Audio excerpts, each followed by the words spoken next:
नमस्कार दोस्तों, स्वागत है आप सभी का आपके अपने इस यूट्यूब चैनल बाय एमडी धीवर पर। सो दोस्तों, आज का जो हमारा क्लास होने वाला है वो क्लास नंबर 5वां होने वाला है। और आज की क्लास का जो हमारा विषय रहने वाला है वो सामान्य ज्ञान रहने वाला है। और आज की क्लास का जो हमारा टॉपिक रहने वाला है वो भारतीय संस्कृति के अंतर्गत जैन धर्म को आज हम लोग पढ़ेंगे। तो सबसे पहले आप लोगों को थोड़ा सा बता दूँ, आप लोगों का ना जो pre B Ed entrance exam और pre D El Ed entrance exam का सिलेबस है उसमें भारतीय संस्कृति के अंतर्गत हम लोग जैन धर्म को पढ़ेंगे, क्योंकि इसमें से ना प्रीवियस ईयर क्वेश्चन में प्रश्न पूछा गया है। तो ध्यानपूर्वक आप लोगों को इसको पढ़ना है। और आज की इस क्लास में ना जैन धर्म से संबंधित आप लोगों को सबसे पहले थ्योरी पढ़ाऊंगा, इससे संबंधित जितने भी इंफॉर्मेशन है वो आप लोगों को दूंगा। और उसके बाद ना इसी से संबंधित लगभग 20 प्रश्न आप लोगों से पूछूंगा, ठीक है, जो इंपॉर्टेंट प्रश्न है वो। और आप लोग क्या कीजिएगा, जो जो चीज़ मैं आप लोगों के लिए नोट करने के लिए बोलूँगा उन तमाम चीज़ों को नोट करते हुए चलना है, क्योंकि प्रीवियस ईयर क्वेश्चन में ना ऐसे ऐसे प्रश्न पूछा जाता है। तो जो जो इंपॉर्टेंट है उसे आप लोगों को ना नोट करने के लिए बोलूँगा, तो अपने शॉर्ट नोट्स में नोट करते हुए भी चलिएगा, ठीक है। तो चलिए ज़्यादा देर नहीं करते हैं, सबसे पहले हम लोग ना इसका थ्योरी को पढ़ने के ऊपर फोकस करते हैं। तो ध्यानपूर्वक पढ़िएगा और ज़रूर आप लोग नोट करके हुए चलिएगा, क्योंकि एग्ज़ाम से एक हफ्ते पहले ना आप लोगों को क्या करना है, क्विक रिवीजन के लिए ना शॉर्ट में नोट्स भी बनाते हुए चलना है, ठीक है। और उसके बाद ना बहुत जल्द आप लोगों का रीजनिंग का जो क्लास है उसको भी मैं स्टार्ट करने वाला हूँ, ठीक है। चलिए सबसे पहले देखिए, 6ठी शताब्दी ईसा पूर्व के धार्मिक आंदोलन। तो 6ठी शताब्दी में ये जो जैन धर्म है और बौद्ध धर्म है वो आया था, आप लोगों को पता होगा। चलिए उसके बाद ना सीधा सीधा हम लोग सामान्य परिचय जनरल इन्फॉर्मेशन के बारे में जानते हैं। वैदिक कालीन जटिल व्यवस्था कर्मकांड अत्यधिक हिंसा के कारण 6ठी शताब्दी ईसा पूर्व में धार्मिक आंदोलन हुआ, जिसमें जैन बौद्ध चर्वक आदि ने एक नवीन दिशा भारतीय समाज को प्रदान की। तो देखो 6ठी शताब्दी ईसा पूर्व में कौन कौन आया था, जैन धर्म आया था, बौद्ध धर्म आया था और चर्वक आया था। तो इन तीनों ने क्या किया था, अलग अलग धार्मिक आंदोलन चलाया था अपने समय में। तो ये आप लोगों को केवल याद रखना है, इसमें नोट करने वाली बात कोई भी नहीं है, ठीक है। चलिए अब ना जैन धर्म की जो विशेष है ना उसको पढ़ते हैं। तो जो चीज़ नोट करने के लिए बोलूँगा उसको करना, ठीक है। सबसे पहले जैन धर्म देखो, जैन धर्म में क्या है, जैन शब्द जीन से बना है जिसका अर्थ विजेता होता है। तो जैन शब्द किससे बना है, तो जैन जो शब्द है वो जीन से बना है और इसका क्या अर्थ है, विजेता होता है। क्या होता है, तो इसका जो अर्थ है जैन का ना वो विजेता होता है। तो ये आप लोगों को याद रखना है। नेक्स्ट को पढ़िए, जैन धर्म के संस्थापक व प्रथम तीर्थकर त्रिशब्देव, जिसे आदिनाथ के नाम से जानते हैं। तो चाहो ना तो एक वर्ड में आप लोग इसको नोट करके रख सकते हो कि जैन धर्म में टोटल 24 तीर्थंकर हुए। कितना, तो जैन धर्म में टोटल 24 तीर्थंकर हुए हैं। और सबसे पहला जैन धर्म के संस्थापक कौन है और प्रथम तीर्थकर कौन है, तो जैन धर्म के संस्थापक बोल लो या प्रथम तीर्थकर बोल लो, ये त्रिशब्देव है, जिसे आदिनाथ के नाम से भी जाना जाता है। कौन, तो पूछा जाता है अत्यधिक प्रश्न में कि जैन धर्म के पहला तीर्थंकर कौन थे या जैन धर्म के संस्थापक कौन थे। तो ये आप लोगों को याद रखना है, त्रिशब्देव है, ठीक है, शॉर्ट में इसको नोट कर लेना। नेक्स्ट को पढ़िए, त्रिशब्देव ऋग्वेद में उल्लेख है। आप लोगों को ऋग्वेदकालीन सभ्यता जब पढ़ाया था उस वक्त आप लोगों को बताया था ना कि जैन धर्म के संस्थापक और प्रथम तीर्थकर त्रिशब्देव का उल्लेख किस में है, तो ऋग्वेद में है बोल करके नोट करने के लिए भी बोला था। उस टाइम आप लोगों को नोट किए होंगे तो याद होगा। नेक्स्ट को पढ़िए, वास्तविक संस्थापक। तो वास्तविक संस्थापक किसे माना जाता है, महावीर स्वामी को। कौन, तो जैन धर्म के जो 24वें तीर्थंकर और अंतिम तीर्थकर जो थे ना महावीर स्वामी, तो उसे ना जैन धर्म का वास्तविक संस्थापक माना जाता है। तो आप लोगों को याद रखना है, ठीक है। उसके अलावा नेक्स्ट को पढ़िए, 23वें तीर्थंकर पार्श्वनाथ। तो 23वां तीर्थंकर कौन थे, तो पार्श्वनाथ था, ये भी आप लोगों को याद रखना है। आप लोगों से ना इसमें से प्रश्न कैसा पूछा जाएगा अगर आप लोगों को बताऊं ना, तो देखो जैन धर्म में ना केवल एक प्रश्न नहीं पूछा जाएगा ना, आप लोगों से ना कूट में मिक्स में प्रश्न पूछा जाएगा, कथन कारण टाइप से। कैसे, तो सबसे पहले ना इसमें 1 लाइन 2 लाइन 3 लाइन अलग अलग ऐसे दे देगा। पूछा जा सकता है कि जैन शब्द किससे मिलकर बना है। नेक्स्ट में दे देगा जैन धर्म के संस्थापक व प्रथम तीर्थंकर कौन है। उसके बाद नेक्स्ट में दे देगा कि 23वें तीर्थंकर कौन है। उसके बाद फिर से नेक्स्ट में देगा कि वास्तविक संस्थापक कौन है। एक साइड पूरा ऐसे 4 अलग अलग जो डाटा है वो देगा। उसके बाद एक साइड आप लोगों का एक में विजेता दे देगा, एक में त्रिशब्देव दे देगा, एक में महावीर स्वामी दे देगा और एक में पार्श्वनाथ करके इस साइड दे देगा। फिर आप लोगों से पूछा जाएगा कि option A, option B, option C या ऑप्शन डी, जोड़ी मिलाओ, इस टाइप से पूछा जाएगा जी जो प्रश्न है वो। समझ में आया मैं बोलना क्या रहा हूँ? तो इसी प्रकार से जो इसमें दिया गया फैक्ट है, जो डाटा है ना, उसे आप लोगों को याद रखना है। सिंगल प्रश्न अभी की डेट में नहीं पूछा जा रहा है, तो सारे चीज़ों को आप लोगों को याद रखना है। 4-5 प्रश्न मिला करके एक प्रश्न बना करके कूट में पूछा जा रहा है। तो आप लोग क्या करना, आज का ये जो क्लास खत्म हो जाएगा ना, उसके बाद इसका जो पूरा पीडीएफ है वो मैं अपने व्हाट्सअप ग्रुप में डाल दूंगा। तो वहाँ से आप लोग क्या कर लेना, डाउनलोड कर लेना और पढ़ लेना। और व्हाट्सअप ग्रुप में आप लोग कैसे जुड़ सकते हो, तो इसके लिए आप लोग इंस्टाग्राम पर जा सकते हो। बाय MD धीवर करके मेरा इंस्टाग्राम ID का नाम है। तो वहाँ से आप लोग क्या कर सकते हो, वहाँ से आप लोग बोल सकते हो कि सर मेरे को व्हाट्सअप ग्रुप में जोड़ना बोल करके कमेंट कर सकते हो, तो आप लोगों को व्हाट्सअप ग्रुप में जोड़ दूंगा। उसके अलावा आप लोगों को ना रैंडमली एक नंबर दे दे रहा हूँ, व्हाट्सअप नंबर, इसमें भी आप लोग ना मैसेज करके बोल सकते हो कि सर मेरे को व्हाट्सअप ग्रुप में जोड़ना है बोल करके। तो आप लोगों को क्या करूँगा, व्हाट्सअप ग्रुप में भी जोड़ दूंगा। और जोड़ने के लिए आप लोगों को ना क्या है, नॉमिनल चार्ज पे करना होगा। क्यों? क्योंकि देखो मेरे को ना सिंसियर बच्चे चाहिए। मतलब ऐसा है कि जो लोग वास्तविकता में पढ़ना चाहते हैं, जो लोग वास्तविकता में ना गवर्नमेंट कॉलेज चाहते हैं कि नहीं मेरे को गवर्नमेंट कॉलेज ही चाहिए, अच्छे से पढ़ना है बोल करके, तो ऐसे बच्चे को केवल मैं व्हाट्सअप ग्रुप में जोड़ रहा हूँ। ठीक है, बेवजह का ट्रैफिक मैं नहीं चाहता। भले ही मेरे से कम बच्चे पढ़े चल जाएगा, कोई दिक्कत नहीं, लेकिन अच्छे सिंसियर बालक ही प्रिय। मैं चाहता हूँ कि अपने बैच में ना सारे के सारे लोगों को गवर्नमेंट कॉलेज मिले, अच्छा नंबर लाए, तो इसीलिए इस प्रकार की जो है ना वो रख रहा हूँ। और कितना चार्ज है अगर आप लोगों को ये बताओ ना, तो केवल 149 आप लोगों को पे करना है एक बार, उसके बाद आप लोगों को नहीं पे करना पड़ेगा।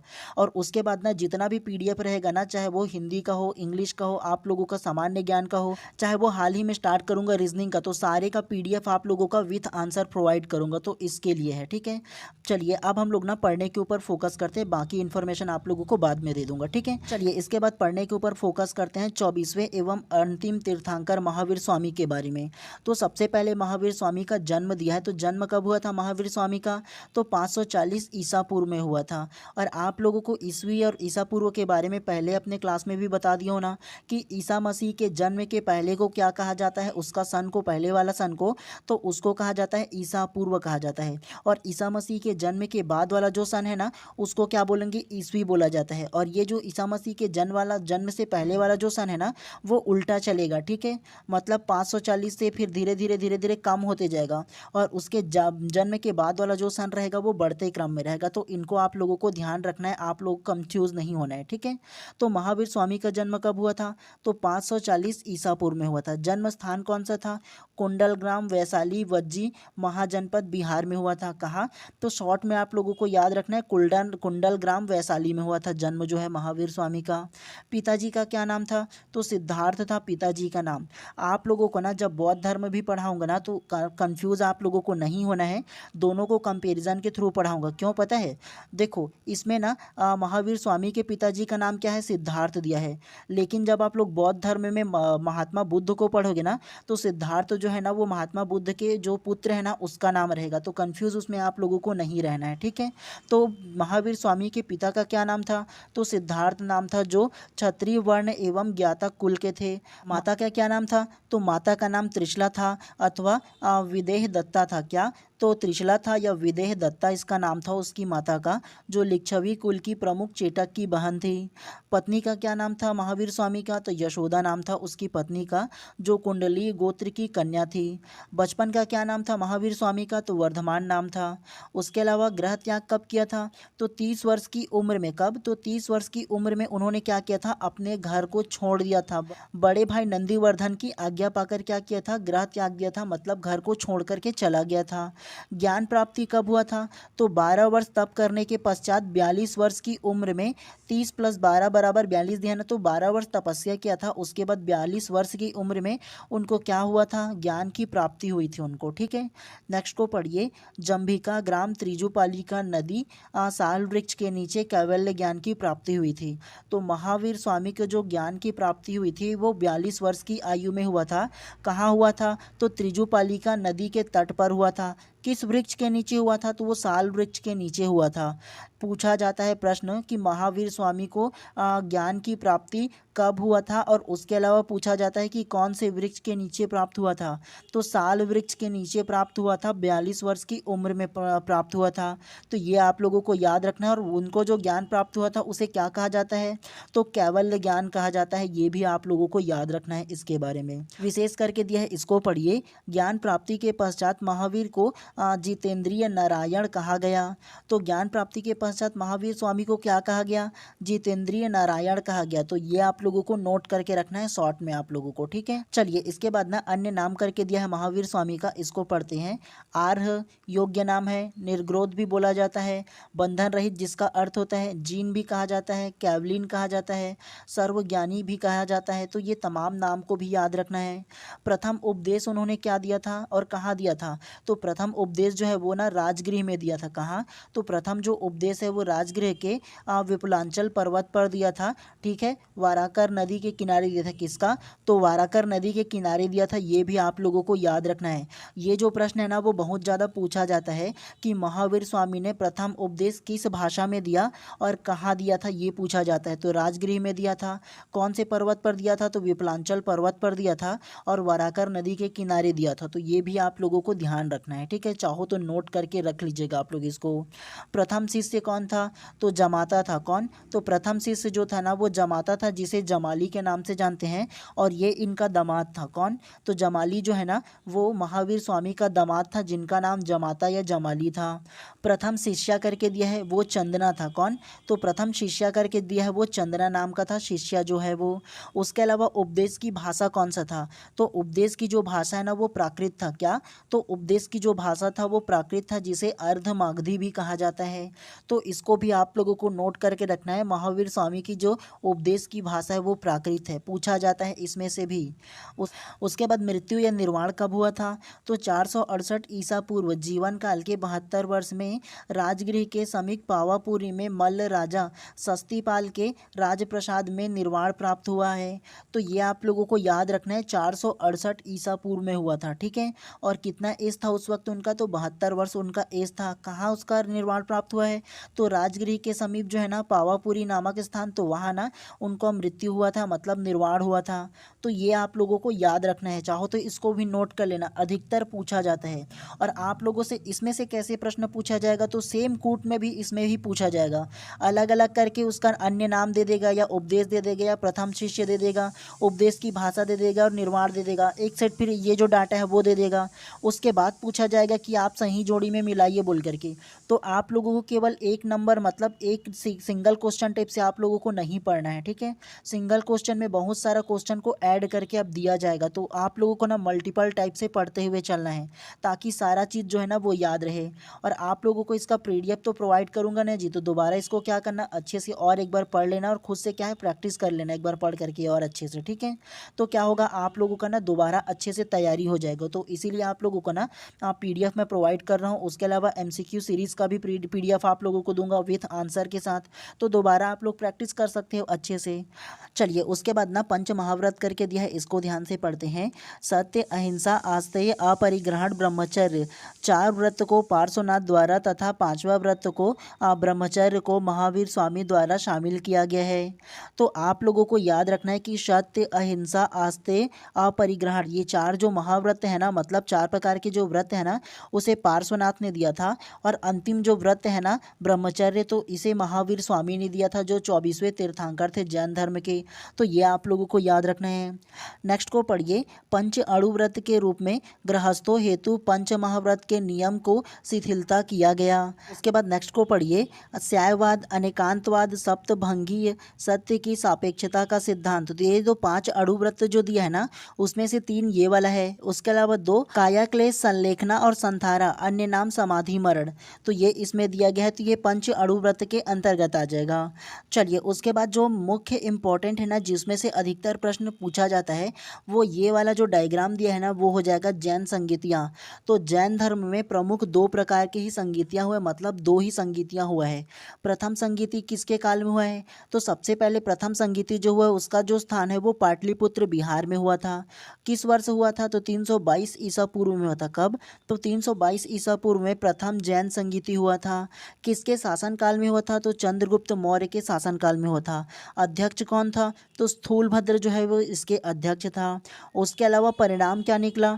जैन धर्म दो संप्रदायों में विभाजित हुआ। कितना? तो जैन धर्म जो है ना वो दो अलग अलग संप्रदाय में विभक्त हो गया। सबसे पहला दिगंबर और दूसरा श्वेतांबर। दिगंबर वे लोग कहलाए जो वस्त्र धारण नहीं करते थे, और श्वेतांबर वे लोग कहलाए जो लोग ना श्वेत वस्त्र मतलब सफ़ेद वाला जो वस्त्र है ना वो धारण करते थे। तो ये जो जैन धर्म है ना वो प्रथम संगीति में दो भाग में बट गया। तो ये आप लोगों को याद रखना है। पिछले बार ना डायरेक्ट क्वेश्चन पूछा गया था कि कौन से जैन संगीति में जो जैन धर्म है वो दो भाग में बट गया था। तो प्रथम जैन संगीति में बटा था, और किस स्थान में हुआ था? पाटलिपुत्र में हुआ था। तो ये आप लोगों को ध्यान रखना है कि एक साइड आप लोगों को ऐसे डाटा दे देगा और एक साइड आप लोगों को इस प्रकार के डाटा दे देगा और पूछेगा फिर कूट में आप लोगों से। ठीक है, तो आप लोगों को ध्यान रखना है। ठीक है, इस प्रकार से भी आप लोगों को याद रखना है, ऐसे पढ़ते हुए चलना है। दूसरा संगीत यहाँ कब हुआ था ये जान लो। तो दूसरा संगीत जैन का कब हुआ था? तो स्थान जो है वो वल्लभी गुजरात में हुआ था। किस वर्ष हुआ था? तो 512 ईस्वी में हुआ था। ये ईसा पूर्व में हुआ था और ये ईस्वी में हुआ था। ठीक है, दोनों में डिफरेंस को याद रखना है। उसके अलावा किसके शासनकाल में हुआ था? तो उत्तर गुप्त काल में हुआ था। उसके अलावा किसके शासनकाल में हुआ था? तो उत्तर गुप्त काल में हुआ था, ये याद रखना है। अध्यक्ष कौन था? तो देवाधिगण क्षमा श्रमण जो था ना वो क्या था? तो अध्यक्ष था। कार्य क्या हुआ है उसमें? तो द्वादश अंगों का संकलन हुआ है। क्या? तो द्वादश अंगों का संकलन हुआ है इसमें। आप लोगों को ना जो मोटा मोटी ना जो प्रश्न पूछा जाता है वो जैन धर्म में कितने संगीतियाँ हुआ है? तो टोटल 2 हुआ है। प्रथम संगीति का स्थान क्या था? पाटलिपुत्र। दूसरा संगीति का स्थान क्या है? वल्लभी गुजरात में हुआ था। वर्ष कौन सा था? तो 322 ईसा पूर्व में हुआ था और ये 512 ईस्वी में हुआ है। और मुख्यतः इसके जो अध्यक्ष है ना उसका नाम पूछा जाता है। प्रथम संगीति का जो अध्यक्ष था वो स्थूलभद्र था। द्वितीय संगीति का अध्यक्ष कौन था? तो देवाधिगण था। तो ये दोनों को आप लोगों को थोड़ा सा डिफरेंट टाइप में आप लोगों को याद रखना है आप लोगों को। ठीक है, मैं आप लोगों को ना इसका PDF ना ये क्लास के 1 घंटे बाद आप लोगों को प्रोवाइड कर दूंगा, तो ईजी तरीके से दोबारा प्रैक्टिस कर लीजिएगा आप लोग। ठीक है, तो चलिए आप लोगों को ना केवल इतना ही थ्योरी पढ़ना था, कोई ज़्यादा इसमें पढ़ने की आवश्यकता नहीं है। अब आप लोगों से ना इससे संबंधित जितने भी प्रकार से प्रश्न बनते हैं ना उसको आप लोगों को मैं पढ़ाऊँगा। ठीक है, तो ध्यानपूर्वक आप लोगों को पढ़ना है और उसके बाद ना मेरे आंसर लेने से पहले खुद आंसर लेना है, और मैं आप लोगों से चेक करूँगा कि आपका कितना सेंस ऑफ ह्यूमर सही है, मतलब ना इस थ्योरी में कितना आप लोग कैप्चर कर पाए हो, कितना एक्सेप्ट कर पाए हो, इसके देखते हैं। तो चलिए ज़्यादा देर नहीं करते हैं, पढ़ने के ऊपर आप फोकस करते हैं और खुद से आंसर लेने की कोशिश कीजिएगा आप लोग। ठीक है, तो चलिए प्रश्न क्रमांक फर्स्ट को सबसे पहले आप ध्यान से पढ़िए। महावीर स्वामी ने किस भाषा में उपदेश दिए थे? Option A Pali, option B Sanskrit, option C Prakrit Ardhamagadhi या ऑप्शन डी गुजराती। तो क्या इसका आंसर होगा? तो प्रश्न क्रमांक 1 का जो करेक्ट आंसर है ना वो ऑप्शन नंबर सी प्रकृत अर्धमागधी करेक्ट हो जाएगा। कैसे? महावीर स्वामी ने किस भाषा में उपदेश दिए थे? तो महावीर स्वामी ने ना प्राकृत भाषा में अर्धमागधी में उपदेश दिया था। आप लोगों को शुरुआती थ्योरी में ही बताया था ना।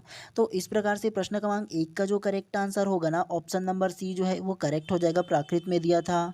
चलिए नेक्स्ट प्रश्न को पढ़ते हुए चलते हैं फटाफट अंदाज में। चलिए प्रश्न क्रमांक दूसरा को ध्यान से पढ़िए। जैन धर्म के 23वें तीर्थंकर कौन थे? Option A Adinath, option B Parshvanath, option C Shantinath या ऑप्शन डी सोमितनाथ। तो प्रश्न क्रमांक 2 का जो करेक्ट आंसर होगा ना वो option number B Parshvanath correct हो जाएगा। कैसे? जैन धर्म के 23वें तीर्थंकर थे। तो जैन धर्म के जो 23वें तीर्थंकर थे ना वो पार्श्वनाथ थे, ये आप लोगों को याद रखना है। आप लोगों को जस्ट अभी थ्योरी में भी बताया था ना। उसके अलावा ऑप्शन नंबर है आदिनाथ। तो आदिनाथ जो है ना उसका एक और क्या नाम है? तो उसका नाम त्रिशब्देव है। क्या? तो त्रिशब्देव भी ना आदिनाथ का नाम है, जो जैन धर्म के संस्थापक है और सबसे पहले तीर्थंकर के नाम से जानते हैं इसको। तो इसको भी आप लोग याद रखिएगा। उसके अलावा ऑप्शन नंबर सी शांतिनाथ। तो शांतिनाथ जो है ना वो 16वें क्रम के कितना? तो 16वें क्रम के तीर्थंकर थे। कितना? तो शांतिनाथ जो है वो 16वें क्रम के तीर्थंकर थे, ये आप लोगों को याद रखना है। उसके अलावा ऑप्शन नंबर डी सुमितनाथ। तो सुमितनाथ जो है ना वो 5वें नंबर का क्या था? तो वो 5वें नंबर का तीर्थंकर था। तो ये भी आप लोगों को याद रखना है। और अभी की डेट में जो प्रश्न पूछा जाएगा ना टोटल अलग अलग जो जैन धर्म के तीर्थंकर थे उसे एक साइड दिया जाएगा, और उसके अलावा तीर्थंकर के जो संख्या है उसको एक साइड दिया जाएगा, और कूट में पूछा जाएगा जी अभी के प्रश्न में। और ऐसा नहीं पूछा जाएगा तो करण और काथन में पूछा जाएगा कि पार्श्वनाथ 23वें तीर्थंकर थे, सही है या नहीं। उसके अलावा कथन में करके दिया जाएगा और कारण में करके दिया जाएगा कि शांतिनाथ 16वें क्रम के तीर्थंकर थे। उसके बाद पूछा जाएगा ए और बी दोनों सही, ए और बी दोनों सही नहीं, ऐसे टाइप से पूछा जाएगा। तो इसको भी आप लोगों को क्या करना है, इसीलिए डिटेल में आप लोगों को याद रखते हुए भी चलना है, ठीक है, ताकि आप लोगों से ना किसी भी प्रकार से प्रश्न पूछे तो ईजी वे में बन जाए, ऐसे आप लोगों को कॉन्सेप्ट होना चाहिए। चलिए प्रश्न क्रमांक 3 को ध्यान से पढ़िए। खाली स्थान भरे, महावीर खाली स्थान तीर्थंकर थे। ऑप्शन ए 21वें, ऑप्शन बी 22वें, ऑप्शन सी 23वें या ऑप्शन डी 24वें। तो प्रश्न क्रमांक 3 का जो करेक्ट आंसर होगा ना वो ऑप्शन नंबर डी 24वें करेक्ट हो जाएगा। कैसे, महावीर स्वामी खाली स्थान तीर्थंकर थे। तो महावीर स्वामी जो है ना वो 24वें तीर्थंकर थे, है ना, आप लोगों को बताया था ना थ्योरी में। तो महावीर स्वामी जो है वो 24वें नंबर के और अंतिम तीर्थंकर थे जैन धर्म का। और उसके अलावा महावीर स्वामी जो है वो वास्तविक संस्थापक था जैन धर्म का, ये माना जाता है। उसके अलावा ऑप्शन नंबर ए 21वें नंबर के तीर्थकर कौन थे। तो 21वें नंबर के जो तीर्थकर का नाम था वो नमीनाथ था। क्या, तो नमीनाथ जो था ना वो 21वें नंबर के तीर्थकर थे, ये आप लोगों को याद रखना है। उसके अलावा ऑप्शन नंबर बी 22वें नंबर के तीर्थकर कौन थे। तो 22वें नंबर के जो तीर्थकर थे ना वो नेमीनाथ था। ये 21वें नंबर के जो तीर्थकर है वो नमीनाथ था, उसका जो नाम है वो नेमीनाथ था। तो दोनों को याद रखना है, इसमें ने आ जाएगा और इसमें ना आ जाएगा, ठीक है। उसके अलावा ऑप्शन नंबर सी 23वें नंबर के तीर्थकर कौन थे। तो पार्श्वनाथ था, ये आप लोगों को याद रखना है इन तमाम प्रश्नों को। तो इस प्रकार से प्रश्न क्रमांक 3 का जो करेक्ट आंसर होगा ऑप्शन नंबर डी जो है इसमें करेक्ट हो जाएगा। चलिए प्रश्न क्रमांक 4 को अब ध्यान से पढ़िए। निम्नलिखित में से किस एक दर्शन से जैन धर्म की समीपता है। Option A Vedanta, option B Mimamsa, option C Sankhya या ऑप्शन डी योग। तो प्रश्न क्रमांक 4 का जो करेक्ट आंसर होगा ना वो ऑप्शन नंबर सी सांख्य करेक्ट हो जाएगा। कैसे, निम्नलिखित में से किस एक दर्शन से जैन धर्म की समीपता है। तो जैन धर्म की जो समीपता है ना वो सांख्य दर्शन से है, ये आप लोगों को याद रखना है। तो इस प्रकार से प्रश्न क्रमांक 4 का जो करेक्ट आंसर होगा ना ऑप्शन नंबर सी जो है इसमें करेक्ट हो जाएगा। चलिए प्रश्न क्रमांक 5 को अब ध्यान से पढ़िए। जैन धर्म की स्थापना किसने की। Option A Parshvanath, option B Rishabhdev, option C Mahavir Swami या ऑप्शन डी नेमिनाथ। तो प्रश्न क्रमांक 5 का जो करेक्ट आंसर होगा ना वो option number B Rishabhdev correct हो जाएगा। कैसे, जैन धर्म की संस्थापना किसने की थी। तो जैन धर्म की जो स्थापना है ना वो ऋषभदेव ने किया था ना, जी हाँ। और सबसे पहले ये क्या था, तो सबसे पहले ये जैन धर्म का संस्थापक था और प्रथम तीर्थकर था, तो ये ऋषभदेव हो जाएगा, जिसका नाम आदिनाथ भी था, ये आप लोगों को याद रखना है। उसके अलावा ऑप्शन नंबर बी पार्श्वनाथ जो है ना वो 23वें नंबर के तीर्थकर थे। उसके अलावा ऑप्शन नंबर सी महावीर स्वामी, ये 24वें नंबर के और अंतिम तीर्थकर थे। उसके अलावा ऑप्शन नंबर डी नेमिनाथ, तो नेमिनाथ जो है वो 22वें नंबर के तीर्थकर थे। तो इस प्रकार से आप लोगों को पढ़ना है, ताकि ना ऑप्शन को देखो ना तो सारी चीज़ें आप लोगों को याद रहना चाहिए, ठीक है। तो इसलिए आप लोगों को बार बार बताने की कोशिश करता हूँ, ताकि आप लोगों को ये सारी चीज़ जो है ना वो याद रहे। चलिए प्रश्न क्रमांक 6 को ध्यान से पढ़िए। जैन धर्म का प्रथम थेरा कौन था। Option A Arya Sudharma, option B Anathapindika, option C अमोघ वर्ष या ऑप्शन डी जमाली।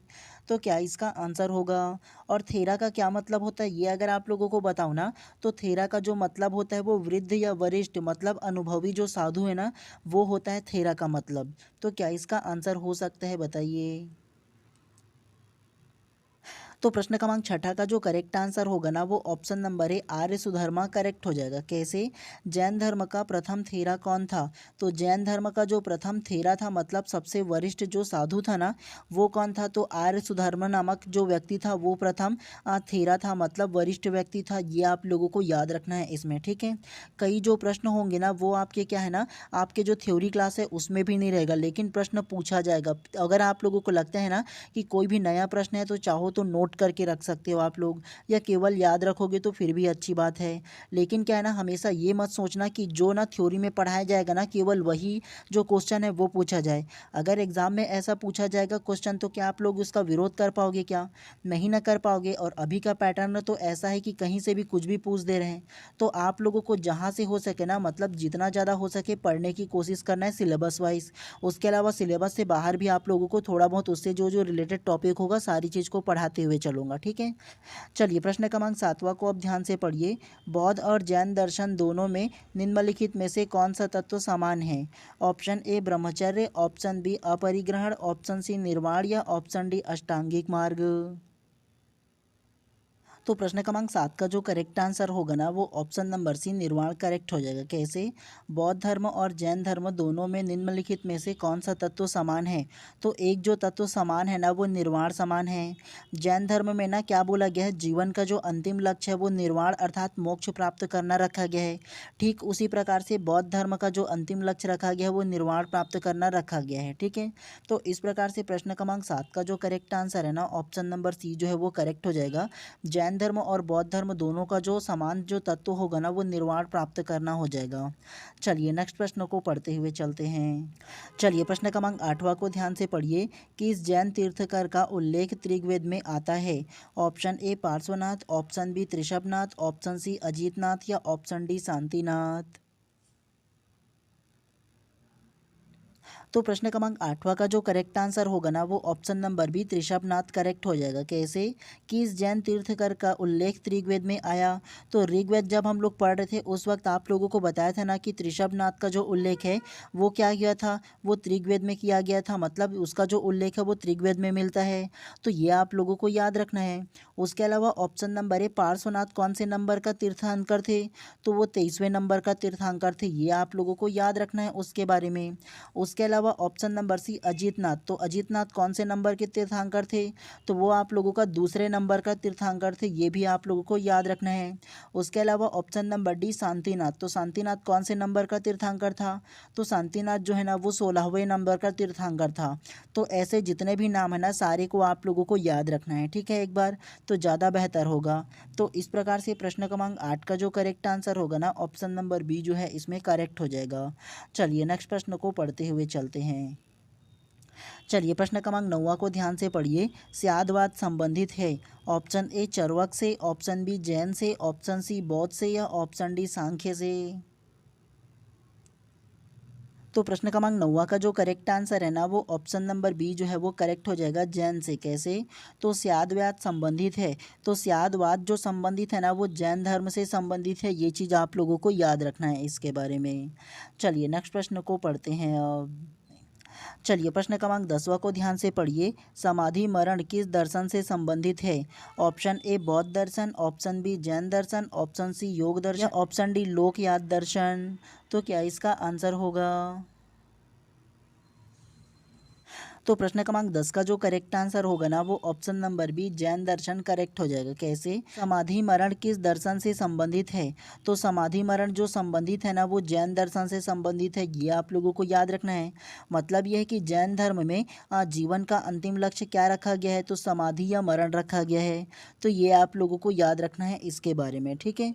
तो इस प्रकार से प्रश्न क्रमांक 10 का जो करेक्ट आंसर होगा ना ऑप्शन नंबर बी जो है इसमें करेक्ट हो जाएगा। चलिए प्रश्न क्रमांक 11वां को ध्यान से पढ़िए। जैन धर्म का प्रथम तीर्थकर कौन थे? ये तो सेम प्रश्न हो गया जी। तो जैन धर्म का प्रथम तीर्थकर कौन थे? तो त्रिशभनाथ थे, ये आप लोगों को याद रखना है। जिसे और किस नाम से जाना जाता है? तो इसे आदिनाथ के नाम से भी जाना जाता है। उसके अलावा ऑप्शन नंबर ए पार्श्वनाथ कौन से नंबर के थे? तो वो 23वें नंबर के थे। महावीर स्वामी कौन से नंबर के थे? तो वो 24वें नंबर के थे। तो ये आप लोगों को याद रखना है, बस ऐसे नाम को देखो ना तो आप लोगों को पता चल जाना चाहिए, ठीक है। चलिए प्रश्न क्रमांक 12 को अब ध्यान से पढ़िए। अणुव्रत शब्द किस धर्म से जुड़ा है? ऑप्शन ए महायान बौद्ध धर्म, ऑप्शन बी हीनयान बौद्ध धर्म, ऑप्शन सी जैन धर्म या ऑप्शन डी लोकयात मत। तो क्या इसका आंसर होगा? तो प्रश्न क्रमांक 12वां का जो करेक्ट आंसर होगा ना वो ऑप्शन नंबर सी जैन धर्म करेक्ट हो जाएगा। कैसे? अणुव्रत शब्द किस धर्म से जुड़ा है? तो अभी आप लोगों को जस्ट थ्योरी में जैन धर्म पढ़ाया, उसमें आप लोगों को 5 प्रकार के अणुव्रत को बताया था ना कि अलग अलग करके 5 प्रकार के अणुव्रत होता है जैन धर्म में बोल करके। तो इस प्रकार से प्रश्न क्रमांक 12 का जो करेक्ट आंसर होगा ना ऑप्शन नंबर सी जो है इसमें करेक्ट हो जाएगा। चलिए आप लोगों के लिए कूट में प्रश्न है, ध्यान से पढ़िएगा। जैन साहित्य से संबंधित निम्नलिखित कथन को पढ़िए तथा सटीक विकल्प को चुनिए। कथन पहला करके दिया है, इसको पढ़िए। श्वेतांबर धर्मसूत्र में 12 अंग शामिल है।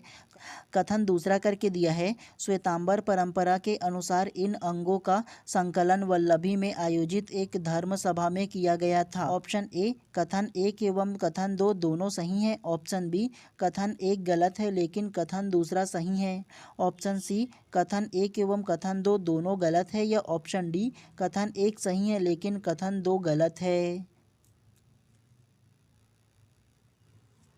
तो प्रश्न क्रमांक 13 का जो करेक्ट आंसर होगा ना वो ऑप्शन नंबर ए जो है इसमें करेक्ट हो जाएगा। कथन एक एवं कथन दो दोनों सही है, करेक्ट हो जाएगा। कैसे?